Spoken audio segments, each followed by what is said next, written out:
Ya Allah. Bacaan apa sih, Pak? Ini mah Ipa lagi bacain komentar-komentar yang ada di Instagram Rumah Mama Dede. Jadi ini mah ada orang yang curhat, katanya dia mau berhijab tapi dilarang sama suaminya. Assalamualaikum. Ya Allah, astagfirullahaladzim. Ya Allah, astagfirullahaladzim. Ya Allah. Tuh mah. Ipah, Astagfirullahaladzim. udah datang masa istighfar? Udah datang. Nah. Bedu salam, udah Mama jawab. Iya, Mah. Ipah lagi baca itu, ada komentar-komentar orang. Ada orang bertanya, katanya ada seorang perempuan pengen pakai pakaian muslimah, suaminya melarang. Tuh, jadi dia sampai kaget karena si Ipah tahu selama ngaji sama Mama bahwa perempuan wajib nutup aurat. Jadi begitu suaminya bilang, jangan, aku lebih suka melihat istri yang bohai, seksi.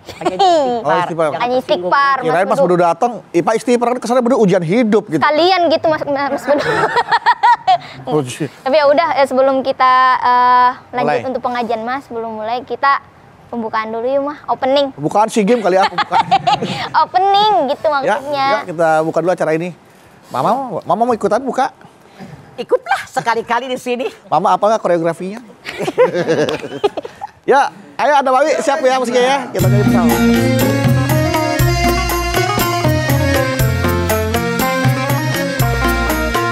Setiap manusia tua atau muda, miskin atau kaya, pastilah punya masalah.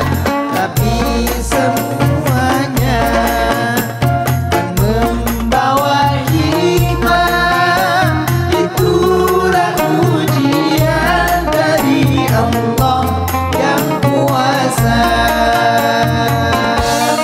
Kesini aja rumah mama Dede, kesini aja berbagi cerita, kesini aja rumah mama Dede, kesini aja berbagi cerita, bersama-sama kita jadi berkat, insya Allah berakhir bahagia.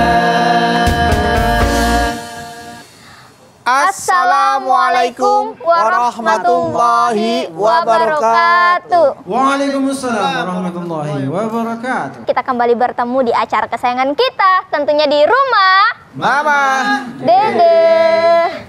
Nah, Itu, Mak. berarti tadi yang Mama lihat komentarnya kok bisa ya, Mah? Ada suami malah pengen istrinya berpenampilan seksi, kan itu berarti dia membiarkan istrinya dilihat oleh orang banyak. Menjerumuskan istri ke neraka. Itu Karena bisa jadi, Mak. maaf dalam tanda kutip, mungkin suaminya nggak ngerti agama. Atau masalah lain. Suaminya ngerti agama tapi tidak mau melaksanakan perintah agama. Maka orang-orang yang seperti ini tidak dikehendaki dalam Islam. Karena suami itu kepala keluarga, wajib ngajak istrinya berbuat sesuatu yang diperintahkan oleh Allah. Harusnya seperti itu. Waduh, bahaya dong kalau gitu, bisa jadi ya, bisa aja terjadi kalau jodoh kita ternyata membawa kita ke neraka atau ke surga ya, Mah. Ya. Ya, kalau gitu mungkin Jama juga pengen tahu sekalian, Mah. Ya. Apa sih yang dimaksud dengan jodoh bisa membawa kita ke neraka Dan ke surga. dan ke surga? Bismillahirrahmanirrahim. Assalamualaikum warahmatullahi wabarakatuh. Waalaikumsalam. Alhamdulillahi nahmaduhu wa nasta'inuhu wa nastaghfiruh wa na'udzubillahi min sururi anfusina wa min sayyiati a'malina. May yahdihillahu fala mudhillalah wa may yudhlil fala hadiyalah. Asyhadu an la ilaha illallah wahdahu la syarikalah wa asyhadu anna Muhammadan abduhu wa rasuluh. Jadi judul kita tadi apa? Jodoh membawa kita ke surga. Surga dan ke neraka. Jodoh bisa membawa kita ke surga atau ke nerakanya Allah. Bagaimana jodoh yang bisa bawa kita ke surga? Bagaimana jodoh yang bisa bawa ke neraka? Nah, di dalam aturan agama Islam, Rasul mengatakan tunkahul mar'ata li arba'in, limaliha, wali hasabiha, wali jamaliha, wali diniha, palika bidatid dini taribat yaminuka. Hai kaum laki-laki, nikahilah perempuan yang kamu sukai. Karena kekayaan, karena turunan, karena kecantikan, karena agama. Kalian ambil yang paling baik agamanya, atau hidup kalian sengsara. Yang namanya kekayaan tidak membawa kebahagiaan. Bisa dicari.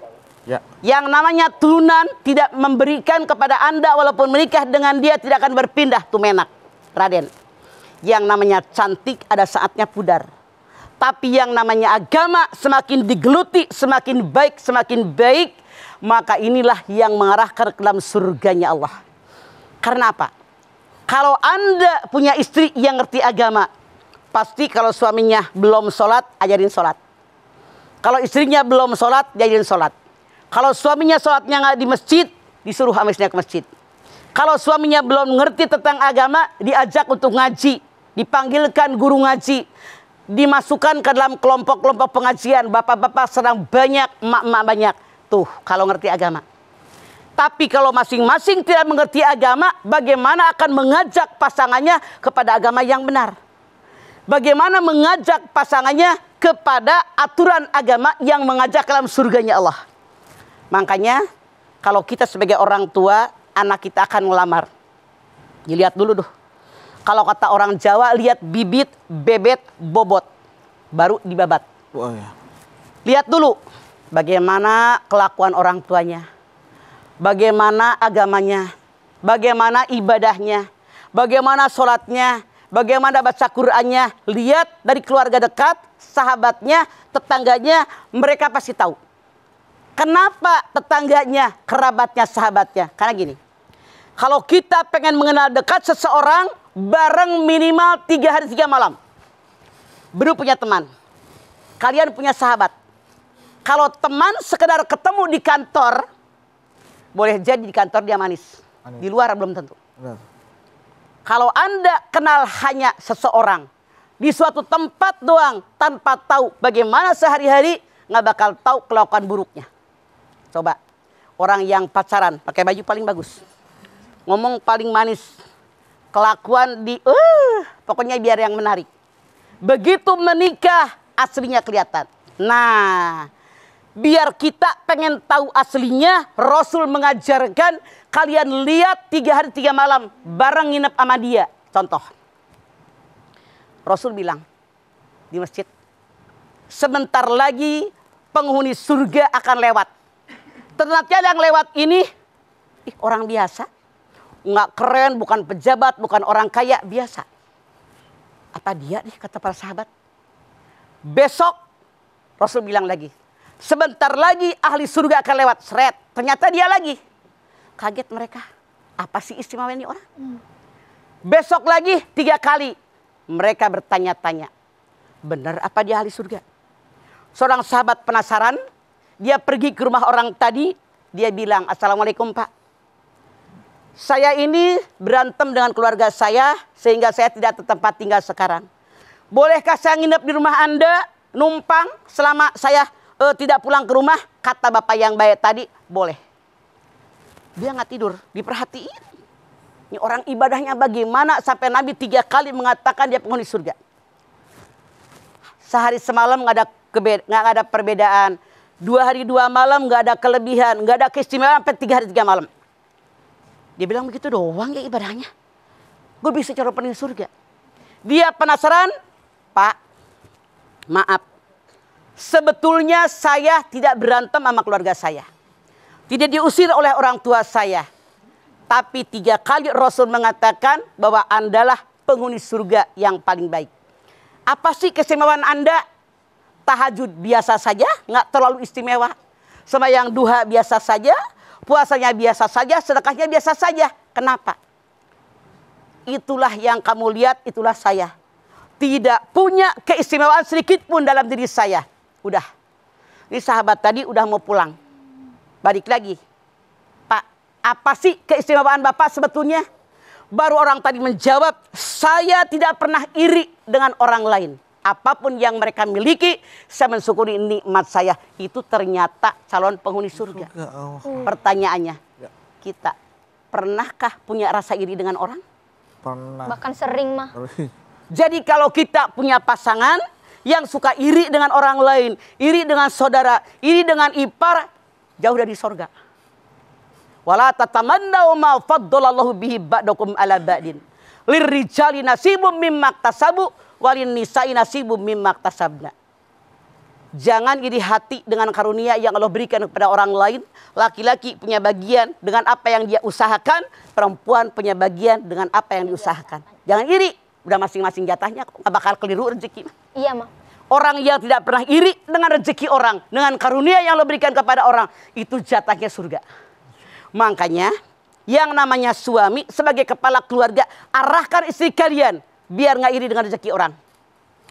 Arahkan istri kalian biar jadi orang benar, ahli ibadah sesuai dengan aturan agama kita. Yang namanya istri, arahkan suami Anda biar mereka masuk surga. Makanya ketika kita melihat calon pasangannya benar dalam berakidah, itulah calon penghuni surga. Kalau perempuan sebetulnya gampang jadi penghuni surga. Rasul mengatakan, idza sholatil mar'atu khamsaha wa shamat syahraha wa hafidat farjaha wa ta'at zaujaha qila laha udkhulil jannata min ayyi abwabil jannati siti. Kalau seorang perempuan sholat 5 waktu di awal waktu, puasa kalau punya utang segera dibayar, taat kepada suaminya, tidak pernah melenceng, menjaga kehormatan dirinya, Rasul bersabda, silahkan ibu masuk surga di pintu mana Anda suka. Ngomongnya gampang. Sholat di awal waktu artinya bukan hanya perempuan, tapi Anda laki-laki sholat di awal waktu. Contoh, kalau kita di Mekah, ya Allah, sebelum datang waktu lohor, udah pergi ke masjid, wudhu, gelar sajadah, itu calon penghuni surga. Kemudian juga puasa, jangan sampai berbuka puasa, apalagi tanpa ujur syar'i. Walaupun Anda punya utang puasa, selesai bulan Ramadan, selesai hari raya Idul Fitri, segera Anda bayarkan puasa Anda. Tuh. Taat sama suami, selama suami Anda memerintahkan sesuai aturan agama, masuk surga. Menjaga kehormatan diri kita, baik laki-laki maupun perempuan. Jangan selengean, jangan sentil, jangan MPO mencari perhatian orang lain. Ingat bini lo, ingat anak 3 di rumah, nunggu kamu. Iya, Pak. Jangan sampai kalian merasa banyak orang suka, banyak penggemar. Apalagi yang namanya penggemar kadang-kadang wah diuak-uak. Jangan GR, tolak mereka. Oke? Oke, Pak. Oke. Itu menjaga diri kita biar nggak masuk dalam neraka, tapi masuk dalam surganya Allah. Insya Allah kita bisa jaga diri karena itulah aturan agama kita. Amin. Baik, Ma. Baik, jamaah jangan kemana-mana. Setelah ini kami akan kembali lagi. Tetaplah bersama kami di Rumah Mama Dede.